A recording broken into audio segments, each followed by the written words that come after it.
যেই মেয়েরা দেখবেন স্বামীকে ছাড়া কিচ্ছু বুঝে না, এই মেয়েদের জীবনেই স্বামীর অবহেলা জুটে অনেক ক্ষেত্রে। তবে এর একটা কারণ আছে, এবং এই স্বামীদেরকেও আল্লাহ একটা প্রশ্ন কিয়ামতে করবেন।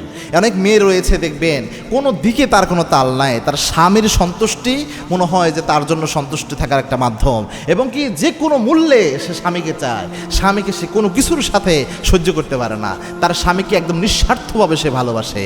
এরকম টাইপ স্বামী ভক্ত যে মেয়েরা হয়, তারা অনেক সময় এমন হয় ওই স্বামীর পক্ষ থেকে অবহেলার শিকার হয়, বিভিন্নভাবে স্বামীর পক্ষ থেকে কষ্টের শিকার হয়। এবং এটার একটা কারণ রয়েছে। আল্লাহ রাব্বুল আলামিন যখন কোনো বান্দাকে ভালোবাসেন, কোনো বান্দাকে আল্লাহ রাব্বুল আলামিন পরীক্ষা ছাড়া তাকে সফলতা দেয় না। আল্লাহ রাব্বুল আলামিন নিজে জানিয়েছেন, আহাসিবান নাসু আন ইউতরাকু আন ইয়াকুলু আমান্না ওয়া হুম লা ইফতানুন। তোমরা কি ধারণা করেছো নাকি বলবা আমরা ঈমান এনেছি আর আমি আল্লাহ তোমার কোনো পরীক্ষা নেব না? অবশ্যই পরীক্ষা হয়। একটা মেয়ের পরীক্ষার ছেলের পরীক্ষার মধ্যে পার্থক্য আছে।